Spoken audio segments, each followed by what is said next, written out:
일본 침몰이 빠를까 서울 가라앉는 것이 빠를까. 한동안 일본 침몰이라는 말이 유행했었는데요. 일본 침몰은 1973년 구마사 샤오코의 SF 소설이 원작입니다. 폭발적인 인기를 끌었고 영화 드라마로도 제작되었었죠. 그리고 2006년에 구산악의 COC가 주연한 영화로 다시 화제가 되었고요. 2020년에 넷플릭스 오리지널 애니메이션으로도 제작되었었죠. 자, 지진의 나라 일본은 유라시아판과 태평양판, 필리핀판 등이 만나는 경계 위치에 있는데요. 일본 침몰은 바로 판들의 대규모 지각 변동으로 일본에 역대급 규모의 지진이 발생을 하고 화산이 연쇄 폭발하면서 일본 열도가 바다로 가라앉는다는 것을 기본 설정으로 합니다. 원래 일본 열도 침몰을 예언했던 사람은 에드가 케이시라는 사람으로 1932년에 일본 열도 침몰설을 예언을 했죠. 그는 Japan must go down the sea, 일본은 무조건 바다 밑으로 수장되어야 한다라고 말했는데 날짜는 예언하지 않아서인지 일본인들은 열도 침몰에 대한 무의식적인 트라우마가 있다고 하죠. 지질과학자들은 일본 열도가 침몰될 가능성이 매우 적다고 말하는데요. 그러나 서울은 매년 땅이 가라앉고 있습니다. 자, 지구상의 많은 지역의 땅이 가라앉고 있다고요? 대표적인 도시가 인도네시아의 수도인 자카르타인데요. 인도네시아가 수도를 옮기기로 결정한 이유가 땅이 가라앉기 때문입니다. 17,000개의 섬으로 이루어진 인도네시아는 지구온난화이란 해수면 상승과 함께 무분별한 지하수 개발 등에 따른 지반 침하 문제가 겹치면서 세기 말이면 해안 도시 대부분이 바닷물에 잠길 것으로 예상되고 있는데요. 이에 인도네시아 정부는 인구 1,000만 명이 사는 수도인 자카르타를 보르네오 섬의 동카리만탄으로 옮기겠다고 2019년에 발표를 했죠. 자카르타는 해발 고도가 평균 7.92m에 불과해서 홍수, 지진, 태풍으로 인한 쓰나미 등에 아주 매우 취약합니다. 해수면 상승으로도 어려움을 겪고 있는데 여기에다가 무분별한 지하수 치수로 해마다 7.5cm씩 지반이 내려앉고 있죠. 해안 제방을 쌓아도 바닷물이 제방을 넘어 들어오는 일이 반복되면서 피해가 늘어나다 보니까 수도를 보르네오 섬 동부 칼리만탄으로 옮기기로 결정한 것이죠. 땅이 가라앉고 있다는 것은 어떻게 하나요? 2019년 컬프와 스트라우스 연구팀은 최근 속도로 침하가 계속되면 해안 도시들은 해수면 상승 모델에 의해서 예측되는 것보다 훨씬 더 빨리 심각한 홍수 사건에 직면하게 될 것이다라는 논문을 발표했고요. 2021년에도 카우와 에르켄스 등은 많은 해안 도시에서 육지가 해수면 상승보다 빠르게 침하되고 있다라고 경고한 적이 있습니다. 그리고 2022년 3월 24일에 피친 우 등이 위성 데이터에 의해서 관측된 세계 해안도시의 침하라는 제목의 논문을 과학 전문이죠. 사이언티픽 리포트에 게재했는데요.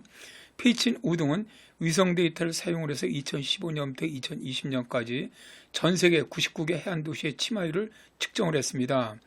최신 방법을 사용해서 높은 정확도와 함께 넓은 공간 범위의 해안 침하를 결정할 수가 있었는데요. 그렇다면 땅이 가라앉는 침하 속도가 빠른 해안 도시는 어디인가요? 피친 우 등의 연구에 의하면 침하 속도가 가장 빠른 세계 해안 도시 10곳 가운데 9곳이 아시아 도시로 이 중에서 가장 빠르게 가라앉는 해안 도시는 중국의 텐진으로 매년 52.2mm가 가라앉고 있고요. 인도네시아 세마랑이 39.6mm, 자카르타가 34.4mm, 그리고 중국의 상하이가 29.4mm로 4위를 차지했습니다. 그러니까 1위부터 4위까지가 중국과 인도네시아의 도시들이고요.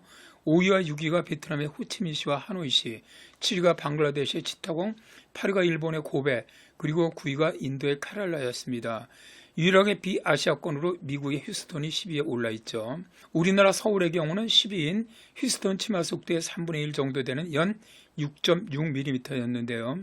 연구팀이 이들이 연구한 99개 도시 가운데 3분의 1인 33개 도시가 연 10mm 이상 가라앉고 있다고 분석을 했는데 이 수치는 전 세계 해수면 상승 연 2.6mm보다 4배 이상 빠른 속도로 가라앉고 있는 것이죠. 그림은 각 도시의 연 최대 침하율을 보여주고 있는데요. 붉은색 계열의 그 원이 있는 지역에 가라앉는 속도는 연 20mm 이상입니다. 그럼 땅이 가라앉는 원인은 무엇인가요? 땅이 가라앉는 것은 대부분 지하수 추출, 석유, 가스 시추, 도시의 과다한 건물로 인한 건물 하중 등 인간 활동 때문에 발생을 합니다. 이 중에서 지하수 추출이 침하의 가장 큰 원인이죠. 대표적인 도시가 미국 플로리다의 템파 지역으로 위성에 의한 침하 지역과 오른쪽에 구글 어스의 영상이 있는데요.